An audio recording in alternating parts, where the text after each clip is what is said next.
Muy buenos días. ¿Cómo estáis? Sentados, supongo, amén. Solo voy a poner mi técnica aquí en marcha y ya podemos arrancar. Pues en primer lugar, muchas gracias por la invitación. No sé si alguien me conoce aquí, alguien me ha visto o me conoce, yo pienso que no. Así que somos desconocidos y ahora nos vamos a conocer. Me gusta el nombre de vuestra iglesia, C29. Supongo que todos son fanáticos cristianos de estilo del libro de Hechos, amén. ¿Ya? ¿O no? Y este edificio es una escuela, ¿verdad? Es un colegio.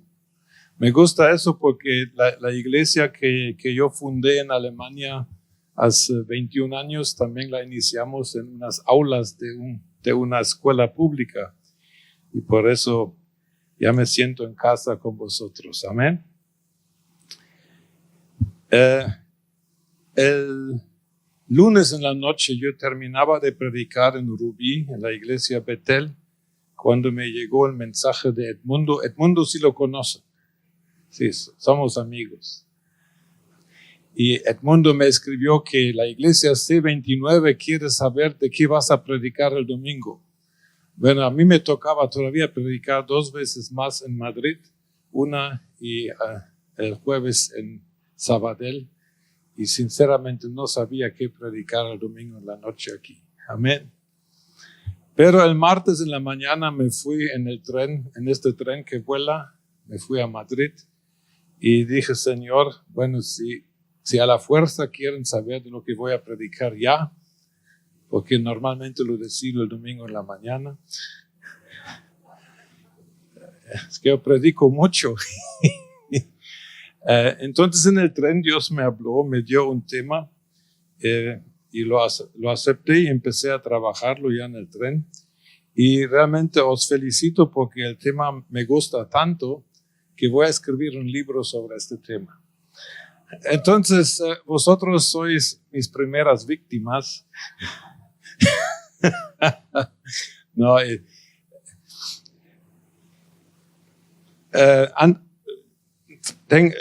yo vendo libros, pero estos 3 los voy a regalar. ¿Alguien aquí ha pasado un tiempo muy difícil en su vida últimamente? Pruebas. Todos tenemos pruebas, pero estoy hablando de pruebas fuertes como el fin del mundo, no del Edmundo, sino alguien está luchando con tú, ven para acá. Los primeros serán los primeros, dice, no la Biblia, pero lo digo yo. Yo escribí un libro sobre el sentido de pruebas, que también tiene un capítulo sobre mis propias pruebas. Por ejemplo, de haber perdido a mi primera esposa después de 28 años. Esa es una prueba, ¿verdad? Es muy difícil. ¿Quién de vosotros quiere ser discípulo de Jesucristo de todos tu corazón? Tú fuiste la primera mano, tú recibes mi libro sobre el discipulado, pero solo con una condición te lo doy, te puede costar la vida. Amén. Bueno, y eso les voy a regalar a vuestro jefe, supongo que es Juan. Es mi libro sobre el sacerdocio universal de cada creyente. Es uno de mis favoritos. Soy mal comerciante, pero mis libros están de venta y con eso no me hacen rico a mí, pero sí garantizan que yo puedo seguir escribiendo libros, como por ejemplo el que ya os anuncié. Amén. Bueno, lleguemos al tema. ¿Cuánto tiempo se toma aquí para la predicación? Yo pregunto porque tengo el don de predicar hasta que la gente se caiga de ventanas y por eso quiero limitarme. ¿A qué hora cenáis?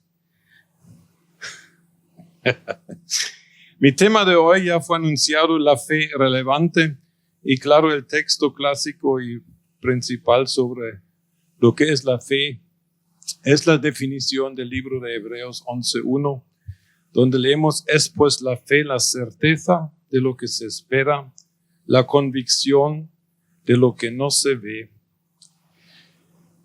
Yo siempre regalo mis notas de predicación, ya lo mandé a Info29, así que el que quiera,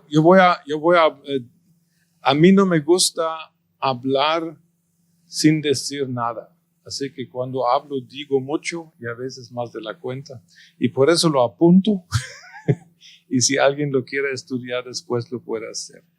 Fe relevante. ¿Qué significa la palabra relevante? No es un término necesariamente bíblico, pero sí podemos usar el término relevante para temas bíblicos. Relevancia se traduce en un diccionario como que sobresale por su importancia y significación. Ahora, hablando de la fe, ¿de dónde viene la fe? La fe viene de dos maneras en la vida del humano. Primero, hay una fe, una habilidad de creer y de confiar en situaciones que están fuera de tu control, que esta habilidad te fue dada por la creación. Tú usas fe todos los días de tu vida. ¿Sabías eso? Porque necesitas fe en este mundo. No estoy hablando del mundo espiritual, sobrenatural. Estoy hablando de tu vida. Por ejemplo, tú ejerces, algunos de vosotros usáis trenes y metros o buses. Amén. ¿Quién de vosotros haría lo siguiente? Tú vas con el chofer, ¿cómo se llama el chofer o piloto del tren? ¿Cómo? El conductor del tren, y le dices: disculpe, señor conductor del tren, yo tengo unas preguntas. ¿Están bien los frenos? Y él dirá: yo digo que sí. Y tú le dices: no, yo quisiera ver. Y entonces tú vas a chequear los frenos, todos los frenos del tren. Luego vas a preguntar si está bien la conexión eléctrica, si está bien el motor. Y de último le vas a preguntar al conductor: mire, haga así. Y vas a olfatear si está tal vez tomado o drogado. ¿Quién hace eso? Te quedarías toda la vida en la estación esperando, ¿verdad? Mas sin embargo, tú con fe natural te subes al tren presuponiendo de que este tren te va a llevar a tu destino y que no te vas a morir en el camino. ¿Es cierto? Tú ejerces fe cuando tomas medicina. ¿Tienes dolor de cabeza? No sé si en Barcelona hay dolores de cabeza, de donde vengo yo sí hay. Y tomas tu aspirina o tu ibuprofena y allá en la cajita dice todo lo que es y todo lo que contiene. Y tú confías de que lo que dice este papelito, esos son los ingredientes que están en la pastilla, pero tú no lo puedes verificar. Tú tendrías que ser químico, teniendo un laboratorio para deshacer la pastilla y controlar si de verdad los ingredientes están según lo que dice el papelito. ¿Quién hace eso?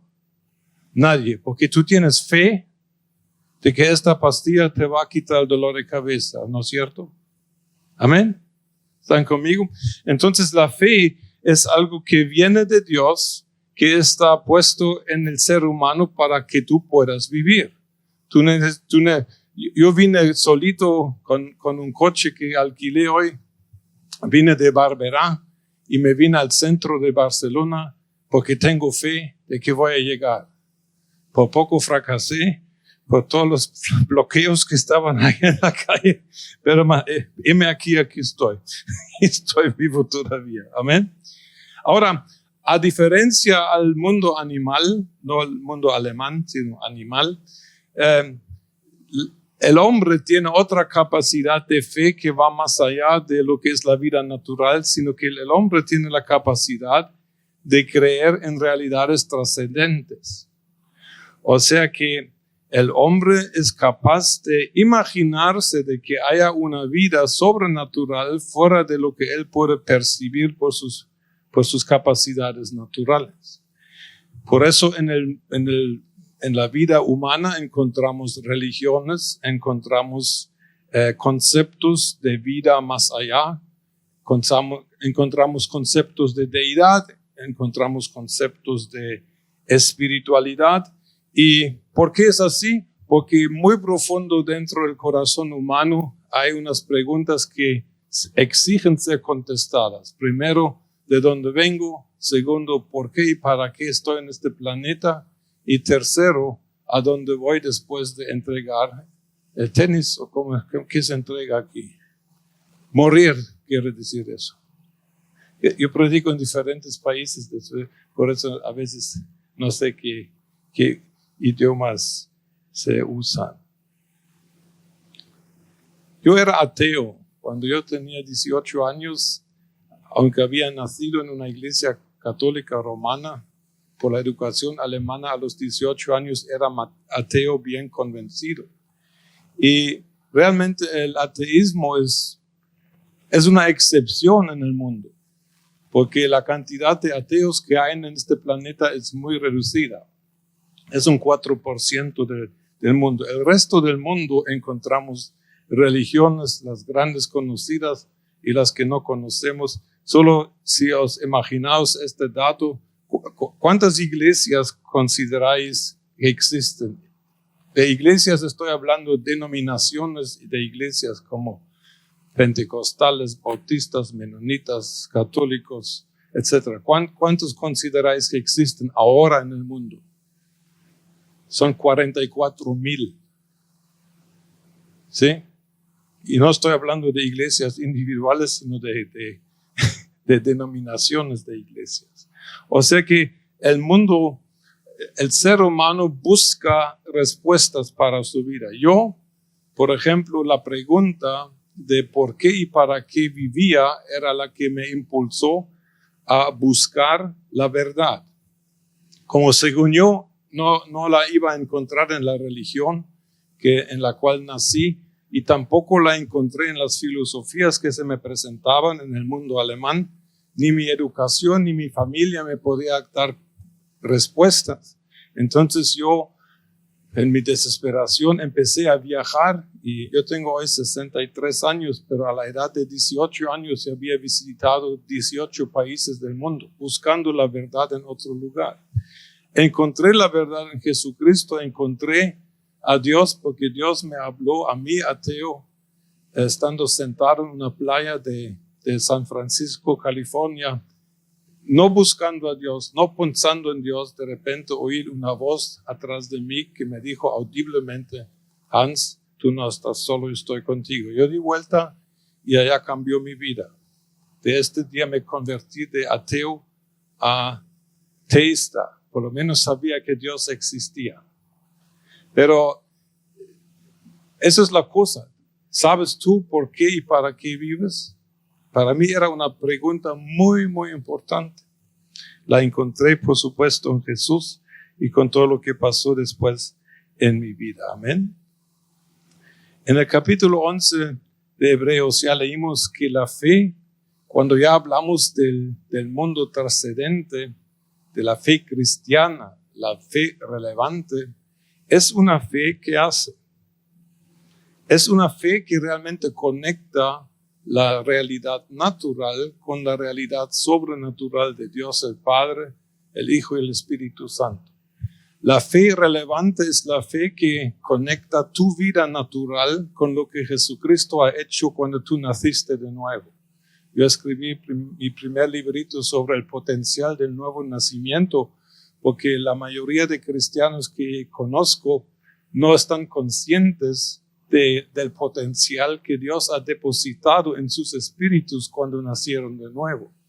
Y es muy importante de que la fe relevante es una fe que encuentra los recursos, no en el cielo, sino que los recursos dentro del creyente, porque la Biblia dice que nosotros somos templos ¿de quién?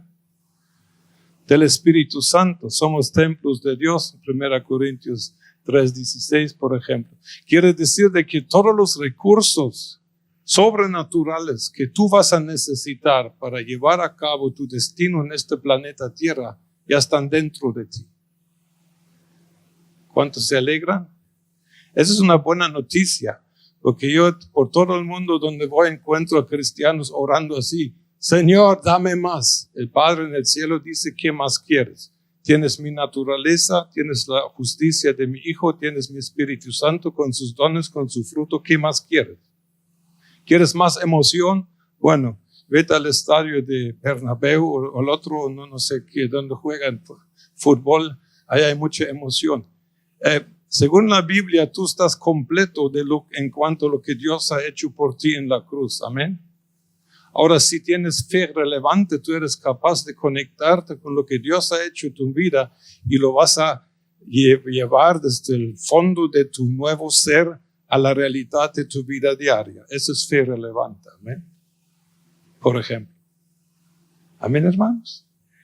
Ya saben todo eso. Me gusta. Es una buena iglesia aquí.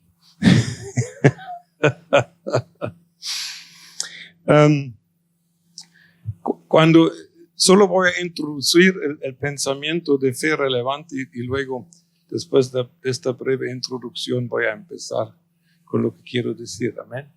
La fe relevante es una fe que se distingue por dos definiciones de Jesús. En Marcos 9:23 dijo Jesús: si puedes creer al que cree, ¿cuánto le es posible? Todo. Y hay una negación del mismo dicho de Jesús en Mateo 17:20, donde dice: pásate, si de cierto os digo, si tuvieras la fe de un grano de mostaza, diréis a este monte: pásate de aquí a allá, y pasará, y nada os será imposible.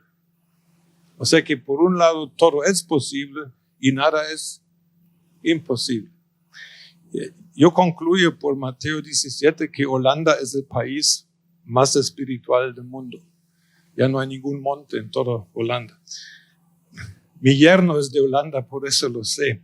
Por otro lado, Suiza, ya está complicado el asunto. No.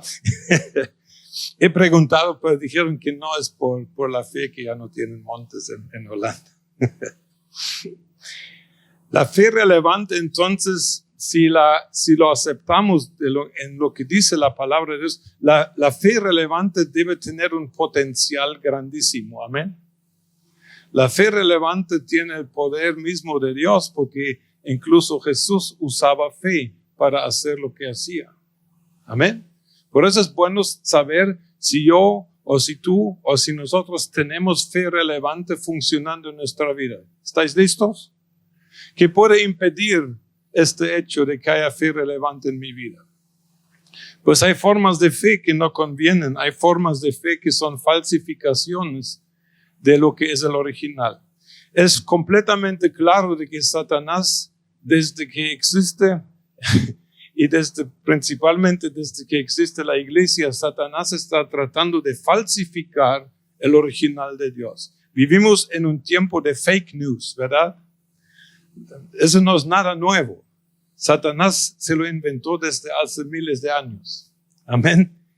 Fake news significa de que algo se está propagando como verdad que realmente es una mentira.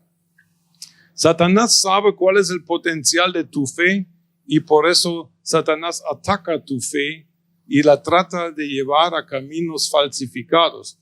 El problema de estas falsificaciones es que tú crees todavía que estás en camino de fe cuando realmente ya no estás en el camino de la fe. Y por eso es necesario hablar de eso. Todo lo que creyó Dios para bien, para nosotros y para la iglesia, para el mundo, tiene un pseudo en el reino de Satanás. Hay apóstoles y hay ¿qué? Hay falsos apóstoles, ¿es cierto? Hay maestros y hay falsos. Todo lo que es original en el reino de Satanás hay una falsificación. Voy a hablar vamos a ver. ¿Todavía estáis? Estáis muy quietos. A veces no sé qué significa eso. Algunos dirán, ¿cuándo va a terminar de hablar este pastor alemán? Voy a hablar de unos 4 puntos de fe de que para mí son falsificaciones. La primera fe falsificada es la fe cultural. Esto viene de la tradición familiar o viene de la tradición de un país. Por ejemplo, hace 30 años más o menos en España, yo lo sé de misioneros que tienen más de 30 años de vivir aquí, me cuentan de que hace 30, 40 años en España la identidad nacional estaba íntimamente ligada con la identidad espiritual. si soy español, soy católico. Si no soy católico, no puedo ser español. Eso existe. Existe también en Latinoamérica. Ahora, el hecho de que la falsificación, lo falso de la fe cultural se nota en lo que está viviendo España en los últimos 5 años. Porque se fue de un país nominalmente católico, se fue a un país donde casi se está viviendo lo opuesto de los valores cristianos. ¿Verdad que sí? ¿Es cierto? Por las leyes, lo que yo llego a saber en las noticias, me doy cuenta de que hay una liberalización, se está yendo al extremo. Allá se respetaba ciertas cosas como la vida no nacida y aquí ya se permite matarla en un país católico. Eso es una muestra para mí de que la fe cultural a lo largo no puede funcionar. La fe cultural es una fe que tiene su motivación y su fuerza la toma de la pertenencia a cierto grupo, sea grupo religioso, sea grupo familiar, pero está realmente vacía de contenido espiritual, vacía de verdades absolutas y en cualquier momento puede cambiar. La fe cultural puede producir cosas extrañas. Por ejemplo, el rey, ¿cómo se llama el rey de ustedes? Felipe. Parece que hubo un Felipe III que se llamaba el Hermoso y él tenía una esposa que se llegó a llamar Juana la Loca. La declararon loca con tal de que el Hermoso se pudiera divorciar y casarse con otra. Eso es lo que produce la fe cultural. ¿Me explico? Amén, hermanos. ¿Están molestos ahora? No. Y si están molestos, la buena noticia es mañana me voy a Alemania.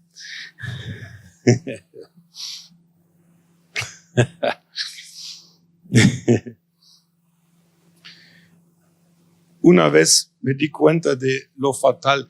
Yo ahora, en mi segundo matrimonio, estoy casado con una lindísima mujer de Sicilia. Y como es de Sicilia, ella ya antes de casarme me indicó de que esperaba un buen comportamiento mío, porque ella tiene tíos y primos y sobrinos. Y incluso me dijo, cuando éramos novios todavía, me dijo, Hans, ¿conoces tú estas películas El Padrino, estas viejas? Entonces yo dije, sí, algunas las he visto. Me dijo, no son exageraciones. Así es.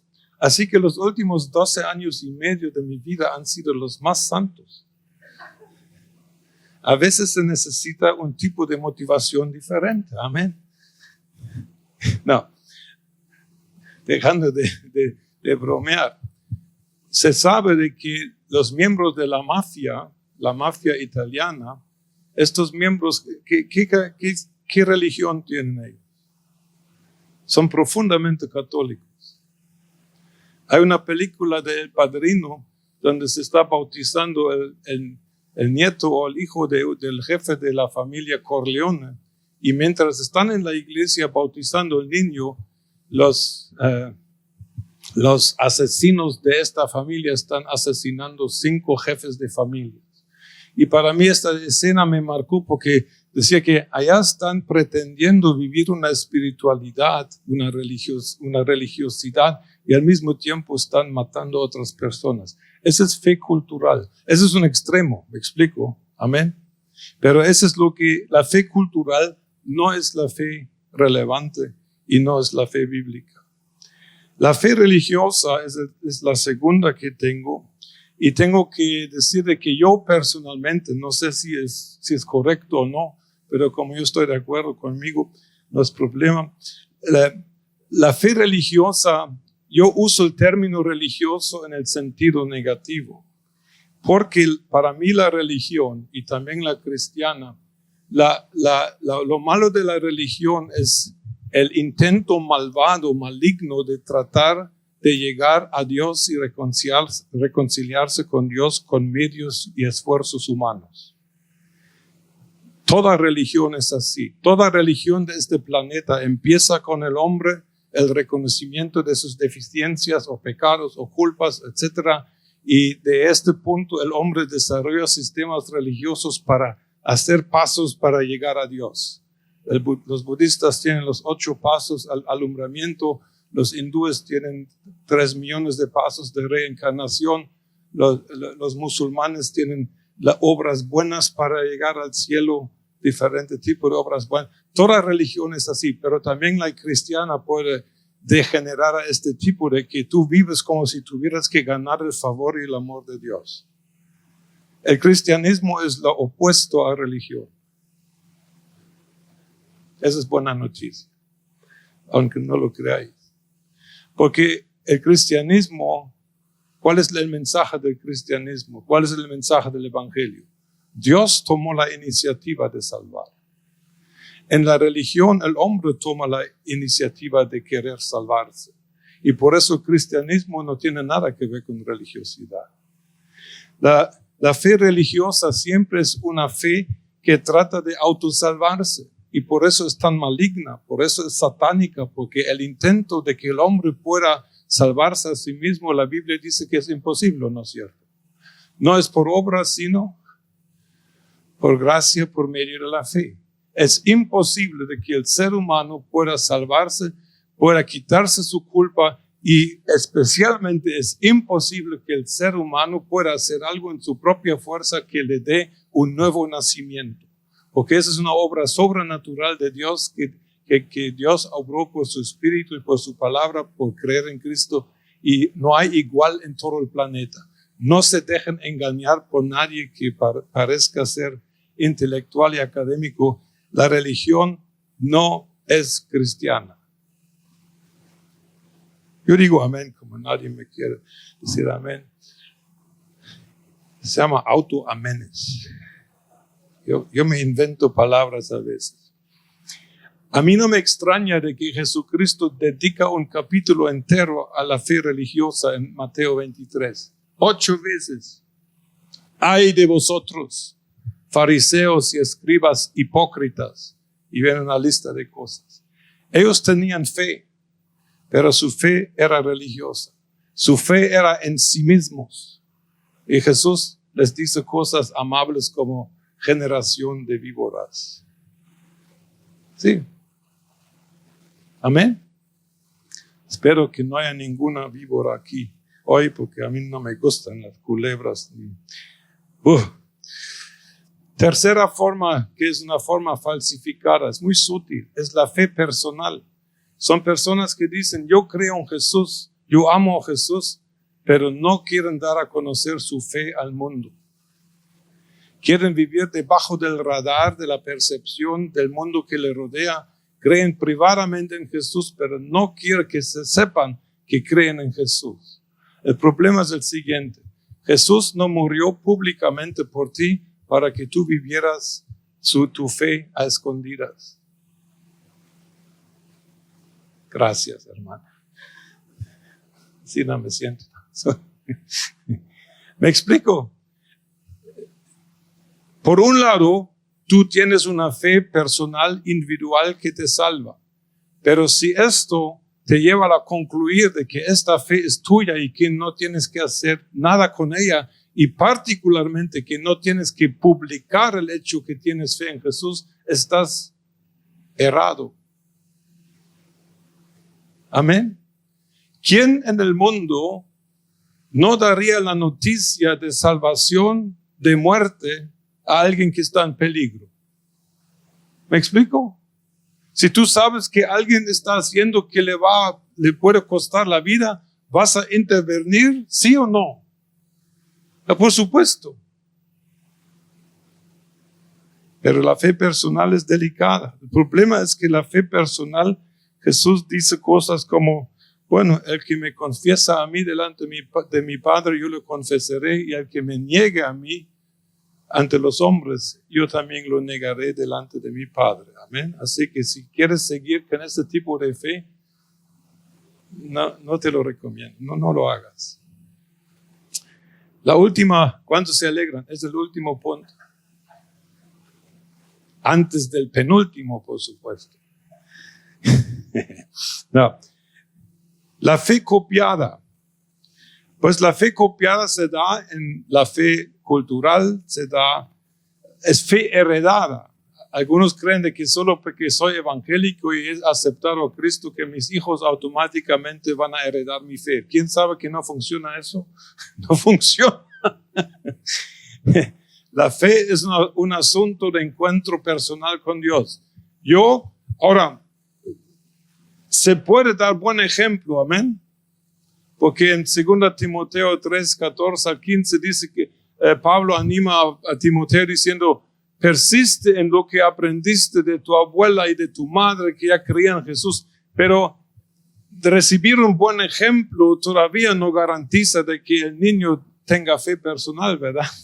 No, los buenos ejemplos ayudan, y solamente ayudan bien cuando una persona realmente empieza a buscar a Dios, este niño, este joven, esta jovencita, y allá encuentra individualmente a Dios y empieza a desarrollar su relación con Cristo. Entonces está bien. Fuera de eso, la fe copiada es un problema.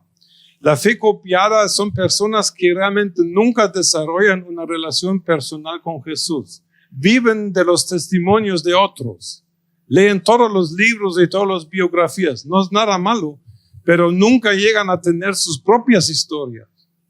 Les encanta oír los testimonios poderosos que ha hecho Jesús en la vida de otros, pero no tienen nada que contar. Son personas que quieren imitar a los héroes de la fe y fracasan. Es como un ejemplo en Hechos, donde unos muchachos querían imitar a Pablo echando fuera demonios y les fue muy, muy mal.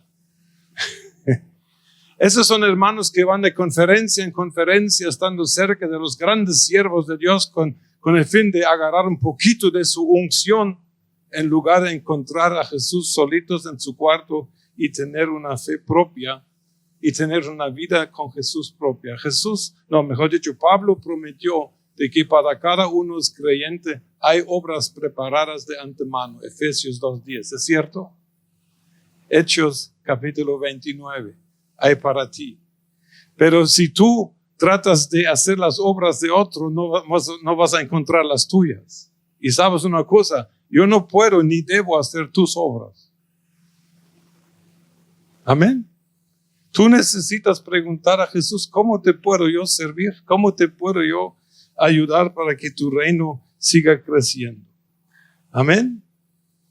Es algo muy interesante que leí una vez en Juan capítulo 21. Porque la gente que tiene este problema de fe copiada, de que no tienen su propia historia con Jesús real, siempre piensan en otros, en lugar de ver yo cómo ando con Jesús. Por ejemplo, en Juan 21, 20 al 22, leímos esta historia muy interesante, una lección que Jesús le da a Pedro. Volviéndose Pedro vio que le seguía el discípulo a quien amaba Jesús, el mismo que en la cena se había recostado al lado de él y le había dicho: Señor, ¿quién es el que te ha de entregar? Cuando Pedro lo vio, dijo a Jesús: oigan, Jesús, ¿y qué de este? O sea, ¿qué quería saber Pedro? ¿Qué va a hacer Juan? ¿Qué ministerio va a tener? ¿Qué va a hacer de Juan? Me encanta la respuesta de Jesús. Jesús le dijo: si quiero que él quiera hasta que yo venga, ¿qué a ti? En otras palabras, ¿qué te importa? ¿Eso es lo que significa eso? Es vuestro idioma, ojalá que no lo esté. ¿Qué a ti? Sígueme tú. Entonces, Jesús te está diciendo a ti hoy: deja de estar pensando en otros y que otros puedan o deben hacer. No. ¿Cómo estamos nosotros dos? ¿Qué? Sígueme, tú. Amén. Y es posible. Y es posible porque si tenemos la fe de la que voy a hablar ahora, la fe relevante, nosotros podemos tener este tipo de encuentros. Nosotros podemos ser animados por testimonios. No digo nada en contra de testimonios, pero por favor, que estos testimonios no te lleven a vivir a una vida copiada. Dios no está buscando fotocopias de alguien. Amén. Dios te ha creado individualmente único. Y Él necesita exactamente tu perfil de talentos, de habilidades y de datos biográficos. Solo tú puedes hacer ciertas cosas en el reino de Dios para tu Jesucristo. Solo tú. Amén. A mí me anima eso porque significa que mi vida tiene significancia. Amén. La fe relevante ahora, con esto voy a terminar los próximos 60 minutos. Como todos tenemos hambre. Vosotros sois como yo. Yo ayuno todos los días, toda la noche y entre comidas. Pero algunos religiosos dirán que esto no vale como ayuno.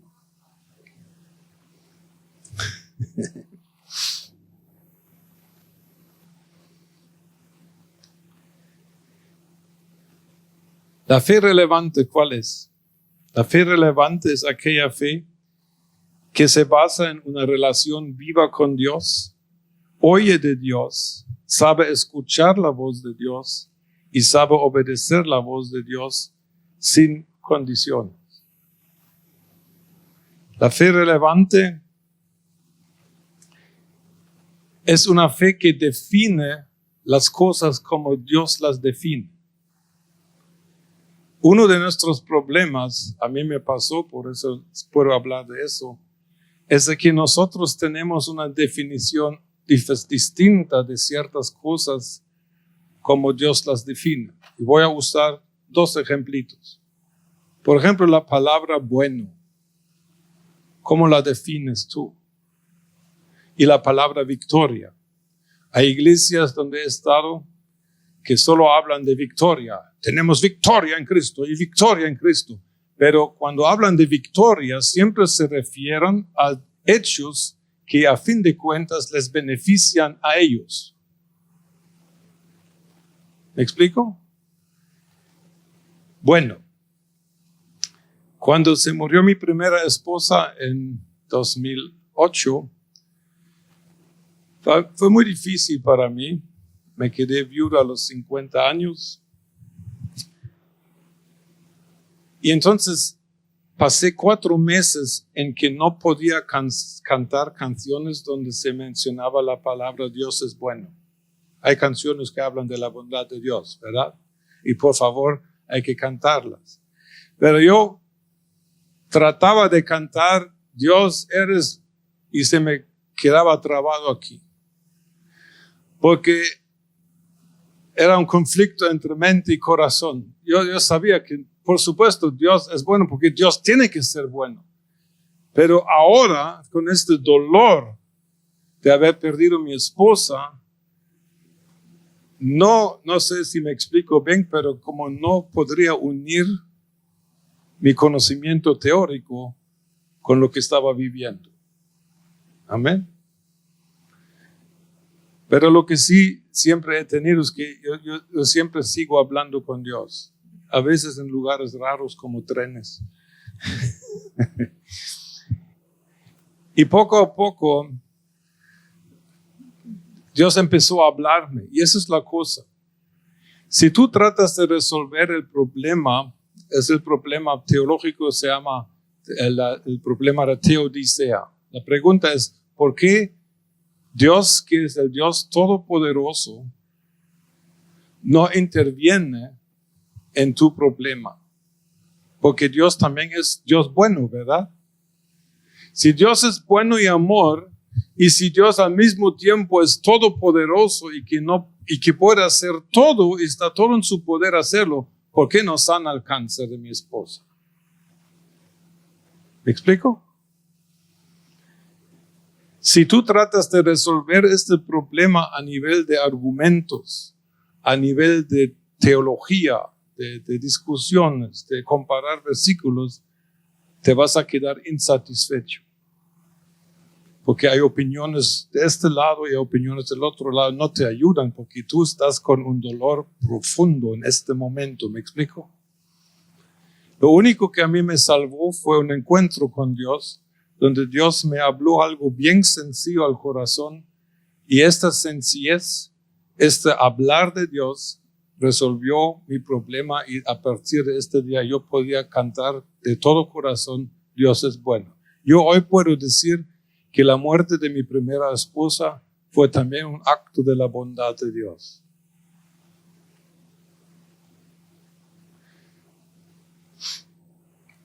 Cuando estaba todavía enferma, envié un mensaje a un líder alemán que conozco y respeto mucho. Era mi jefe de la denominación donde yo soy pastor. Y le escribí, le dije, Ingolf, por favor, ora por Teresa, así se llamaba mi esposa, era de Guatemala. Y por favor, ora por ella, tiene cáncer y se ve muy mal el pronóstico, pero entonces yo añadí la frase que todo religioso cristiano añade, pero sabemos que todas las cosas ayudan, ¿qué? A bien. Entonces mi jefe me escribió, me dijo, con mucho gusto voy a orar por Teresa, pero te pido un favor. Y allá Dios empezó a preparar mi corazón. Te pido el favor, por favor, deja a Dios que defina lo bueno. Amén. Y eso es el problema de la fe que no es relevante, de la fe deficiente. Tú tienes una definición lo que es bueno para ti, pero lo que tú deberías averiguar es qué es bueno para ti desde el punto de vista de Dios. Amén. En ciertas iglesias, cuando se habla de señales y poder y prodigios y milagros y sanidades, se habla como victoria cuando hay una sanidad y cuando hay, por ejemplo, que hay un muerto resucitado, eso es victoria. Pero cuando se muere un cristiano en una iglesia, como lo tabuizamos un poquito, pero ya no hablamos ni de victoria, ya no hablamos, ya empezamos a hablar religiosamente. El problema es el siguiente, para la Biblia no hay ninguna diferencia entre la muerte de un santo y una resurrección. No hay una diferencia de valorización entre las dos cosas, según el Salmo 116, 15, la muerte de los santos es cosa ¿qué? Es cosa preciosa a los ojos de Dios. Entonces, si Dios decide llamar a su hijo, a un niño, yo he tenido que enterrar a bebés hasta ancianos como pastor. Cuando Dios decide tomar uno de sus hijos a su presencia, eso es bueno.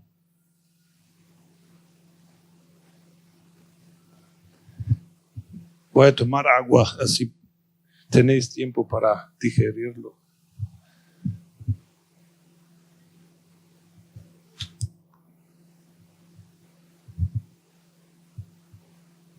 Nuestras definiciones de términos las tenemos que reevaluar a la luz de la Biblia.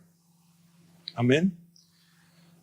Hay canciones que hablan, Señor, quiero estar cerca de ti y más cerca de ti, ¿cierto? No sé si cantan aquí también canciones así.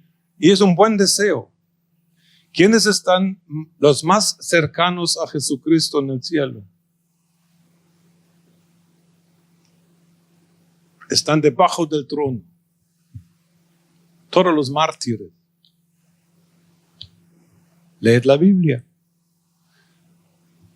Ahora, ¿quiere decir que necesito ser mártir para estar cerca de Dios? No. Pero, ¿estarías dispuesto? ¿O solo quieres estar cerca de Dios porque consideras que es un beneficio para ti? ¿Cuándo vamos a empezar a pensar en los beneficios de Dios? Lo que nosotros llamamos victoria, Dios lo puede llamar derrota. Nosotros le llamamos malo, Dios lo puede llamar bueno. ¿Me explico? Y la fe relevante es una fe que empieza a penetrar más allá de las necesidades humanas y los gustos humanos y los deseos humanos, sino que la fe relevante empieza a ver la vida desde el corazón y desde el punto de vista divino. Y por eso la fe relevante es una que puede superar muchas cosas porque no depende de nada. Si Dios me sana, aleluya. Si Dios no me sana, aleluya. ¿Me explico? Mi fe no va, yo no le voy a poner condiciones a Dios. Señor, yo te voy a diezmar, pero yo sí quiero ver cambio en mi cuenta. Yo te garantizo, vas a pasar unos días amargos. ¿Me explico? Es que, hablando del dinero, ya que estamos en el dinero, algunos piensan de que vamos a ofrendar a Dios, vamos a dar a Dios. No. El dinero ya es de Dios, todo el dinero, ¿o no es cierto? Dios, ustedes no le pagan 10% a Dios, no, Dios les deja el 90%. Amén. Pero cuando empezamos, lo que quiero decir es que cuando empezamos a este nivel humano, necesidad humana, emergencia humana, todo lo humano, cuando nos movemos en este nivel, no vamos a desarrollar fe relevante, porque la fe relevante es la que se levanta encima de las circunstancias y ve los contextos desde el punto de vista divino, y entonces está mucho mejor. Yo hoy entiendo algunas razones por qué se murió mi primera esposa, pero me llevó unos años para reconocerlo. ¿Me explico, hermanos? ¿Un poquito? ¿O no? Bueno, si hay problemas, Edmundo, y quejas con Juan o con alguien así. Amén. ¿Cómo defines tú bueno?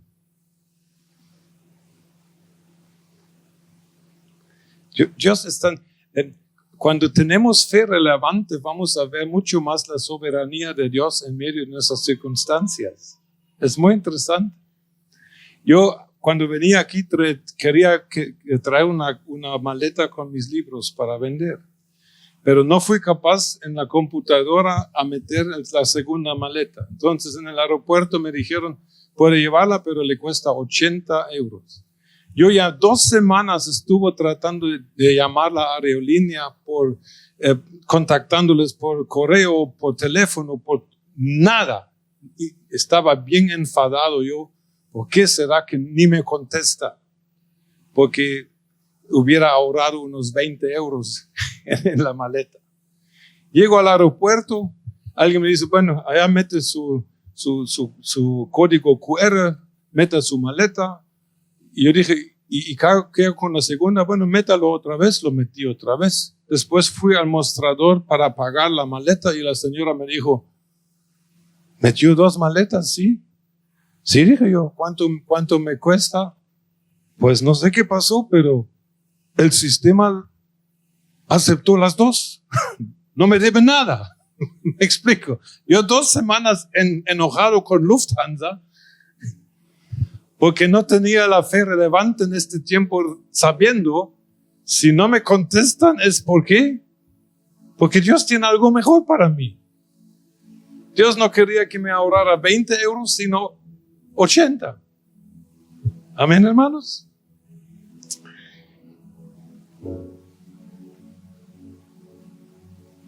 Quiero añadir un punto más, si me permiten. Uno más. Tienes que tocar más tiempo entonces.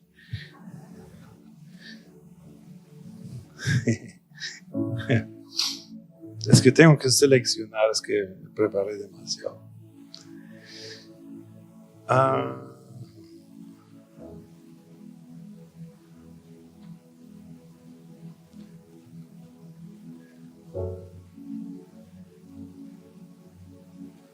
La fe relevante va a ser una fe que no insiste en imponer su interpretación de la Biblia, sino que va a ser una fe que logra actualizar por revelación divina la palabra de Dios al contexto situativo donde se necesita. ¿Qué quiere decir eso? Quiere decir que nosotros a veces conocemos versículos de memoria y de memoria queremos aplicar los versículos a una situación. Pero lo que realmente necesitamos es de que en esta situación tenemos que conectarnos con Dios y que Él nos dé la revelación del momento y la palabra actualizada para el momento. Por ejemplo, en Lucas 9, 51 en adelante, Jesús va camino a Jerusalén y pasan por una aldea en Samaria. Los samaritanos rechazan a Jesús. Los apóstoles Juan y Santiago vienen con Jesús. Jesús, ¿conocen la historia? Jesús, ¿quieres que mandemos que baje fuego del cielo y que los consuma como lo hizo Elías? Entonces sí se sabían la historia de Elías, ¿verdad? Pero su interpretación de la historia de Elías era fundir a los samaritanos. Eran buenos evangelistas. ¿Quieres aceptar el evangelio? No.